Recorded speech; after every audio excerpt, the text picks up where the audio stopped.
calling. I said I love you forever. We can make it together. What goes up must come down.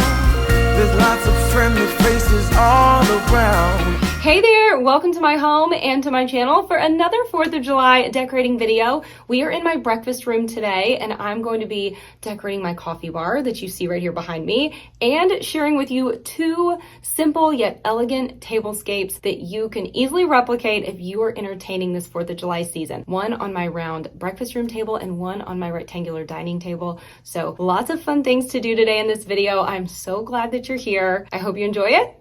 Let's get to decorating. I'm starting with my coffee bar today. If you watched my hot cocoa bar video from last Christmas, then you saw this wooden bar that I have. I found the plans on Etsy last year and thought it would be so fun to have for hosting. I had a little Christmas tree forest in my entryway and I used this as my hot cocoa bar stand. I know it's early for Christmas, but I will link the video if you're interested in seeing that because it turned out really cute and it was such a hit with guests. They really loved it at Christmas, so I think they're going to love it again for the 4th. I do plan to rearrange it a bit before I host this year, and I'm probably going to use it on the 4th of July for treats and food. But until then, I thought it would be really enjoyable and kind of cool to use it as a coffee bar. The pennants that I'm using here are the ones that I shared in my video last year. I cannot remember the original brand, but I did find them at Home Goods. However, if you are crafty and you can sew, I think these would be something very easy for you to make.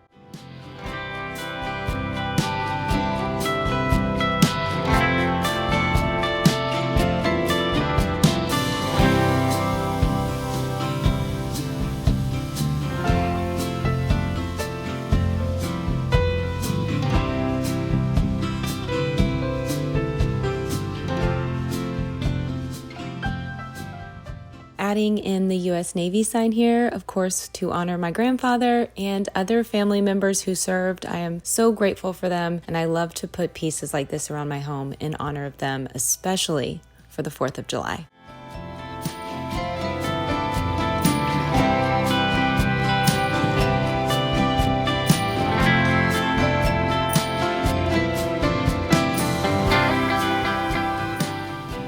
I also love when it's time to bring out the red Keurig. I use this for Christmas, obviously the 4th, and for Valentine's Day. Single cup brewers like this are just so handy when hosting, and someone always compliments the red when they come over. They really love this red Keurig, so I enjoy bringing it out. It's just so fun.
On my round breakfast table this July, I wanted to do something eye-catching yet easy, so I found this large pot at the antique store last year. It was actually on my coffee bar in last year's video, so you'll have to check that out. And I'm using my favorite artificial cabbage rose bundles again. These are from Hobby Lobby. These are my go-to artificial flowers. Some of you already know this, but I like an arrangement like this because I can easily switch it out with real florals when I entertain, but also have a nice arrangement throughout the rest of the season that I don't have to worry about or tend to. I'm thinking white hydrangea would be really perfect here also.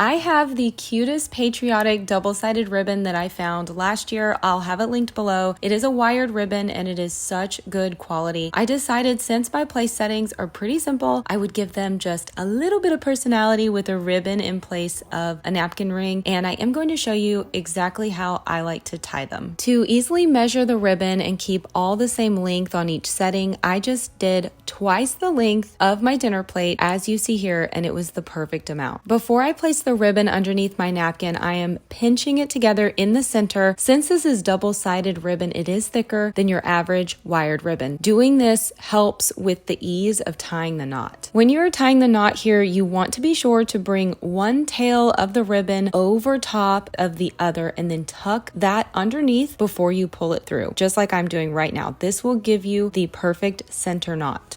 I'm going to fishtail the ends, so to cut my tails even on both sides, I'm starting my angular cut with my scissors at the outer rim of the dinner plate and cutting in towards the center of the ribbon to the edge of the dessert plate.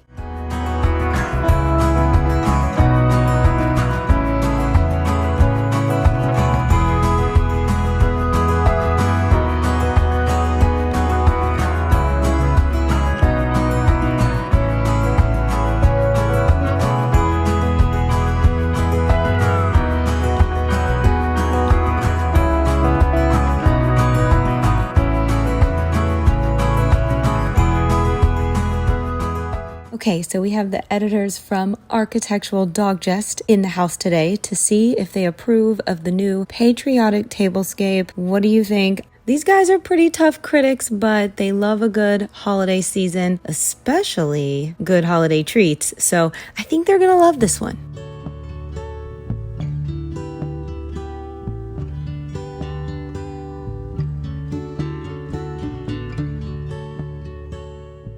Today I am doing a simple but elegant table arrangement for the 4th of July this year. It's a little rustic and I'm excited to show you, so let's do it. Since I am preparing for the 4th of July and I'm hosting dinner this year, I want to make sure that I do an arrangement on this long table that is beautiful but still functional. So what I came up with was a long centerpiece of florals, which I'll show you. I decided to go ahead and purchase these very rustic looking wooden crates from Amazon. They come with a plastic lining inside, so you can definitely use real florals, which would be absolutely beautiful. Because I'm showing you here and I need them to live and last for several weeks, we're going with faux, okay? We're going with some artificial.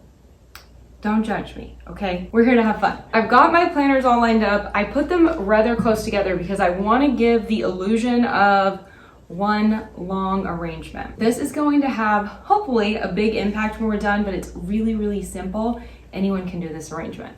I'm gonna show you how. I got a lot of flowers. I went to Hobby Lobby. I didn't expect to get this many. I kind of knew what I wanted. I wanted to do some hydrangea mixed with roses, mixed with a few florals that made it look kind of wispy and wild, like some wildflowers. But when I went, I found a few bundles that were actually on clearance. I probably got a little more than I should, but you know what? We're gonna keep them, we're gonna use them, we're gonna store them. They live forever because they're fake and I can't kill them.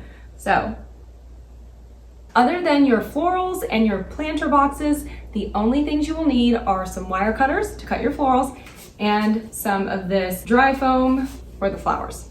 These are some of the florals I found on clearance, $2.47. They came in white and red, and I basically bought way more than I need, but I will use these in other arrangements for other seasons. I use artificial flowers all year round, which you probably know if you visit my channel. I love real flowers. I love doing real arrangements, especially for occasions and events. But usually when I'm sharing here on my channel, I use faux because it's easier to show you how I do different arrangements. Some people have a beautiful special gift called a green thumb. I'm not some people. I wish I was. You know, as I get older, one of my goals is to learn how to be a better plant mom, but I have failed so far in life at being a good plant parent.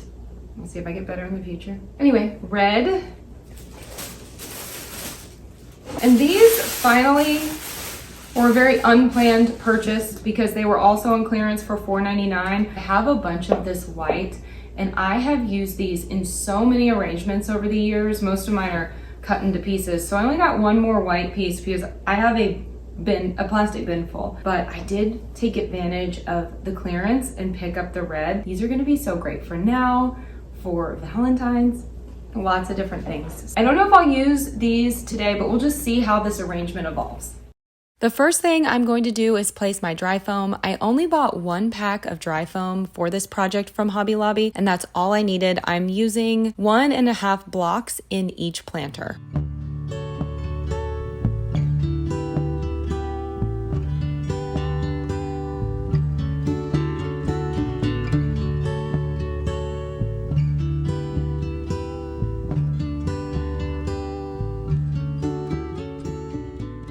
Next, if you are using floral bundles like I am, you will want to cut the stems off individually for this particular arrangement. I always like to cut a little longer than I think I'll need because we can always cut them shorter as we go along.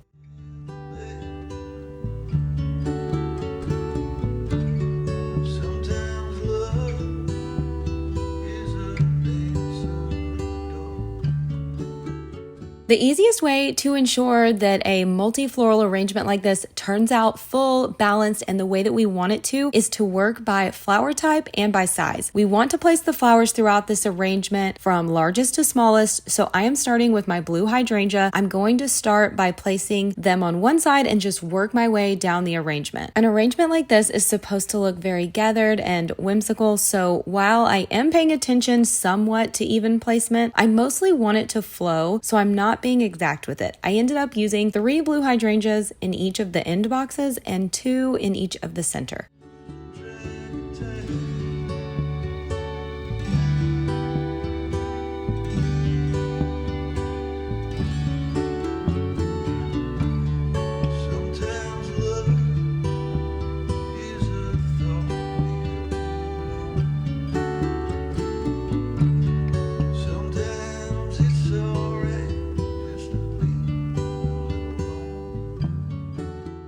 Now that I've set my first flower throughout, I'm going to use those as a guide to place the rest and really build the arrangement out in bundles that will evenly meet each other to form one long flow of flowers. I hope that makes sense.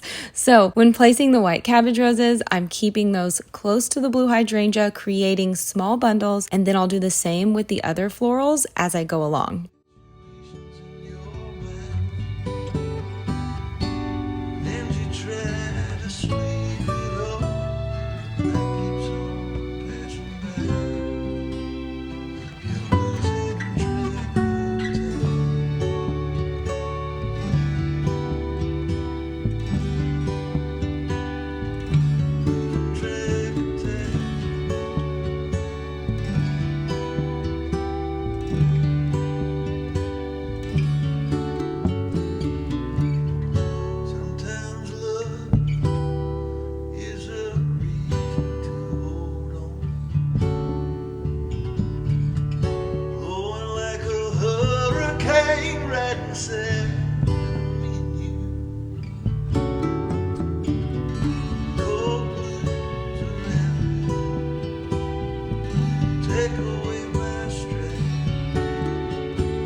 I am adding the smallest flowers in last, and since I have this one in both red and white, I'm just placing them all at the same time, intermixing the colors and using whichever I think looks best to fill in the gaps and complete the look.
recap, we added in our flowers by the style and we started largest to smallest bundles. The last thing I just added were my wildflower stems, and I tried to add them in a way that I thought looked almost just scattered but still kind of trailed throughout. It looks as if the wildflowers are just kind of popping out wildly, if you will. Once I was finished placing all of the different flower types, I filled in with some additional white peony. I think I actually kept calling these cabbage roses earlier, but these are actually white peony, just for clarification.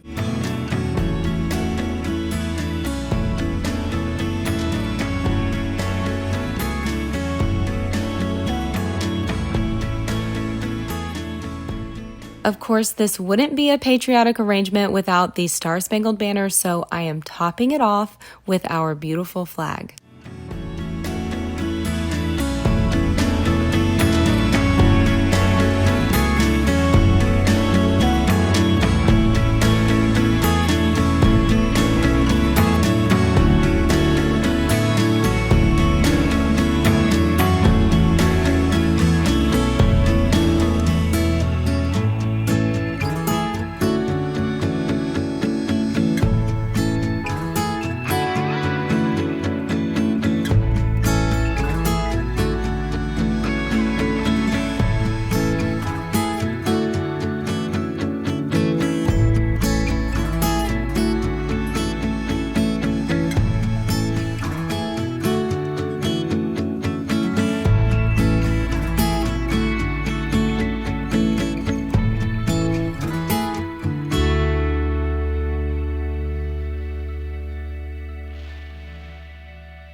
Thank you so much for taking a little bit of time out of your day today to hang out with me here on YouTube. I hope that you enjoyed this patriotic decorating video and that it gave you a little bit of inspiration. And if not, you just had a good time. I hope you had a good time. I really appreciate you. Thank you for watching. I will see you again very soon in the next one. We will be decorating my patio and my front porch for the 4th of July, so you don't want to miss that. So be sure to subscribe if you're not already. Pretty please, I'm fun, I promise. I don't bite and my dogs don't bite either. Until next time, take care and happy decorating.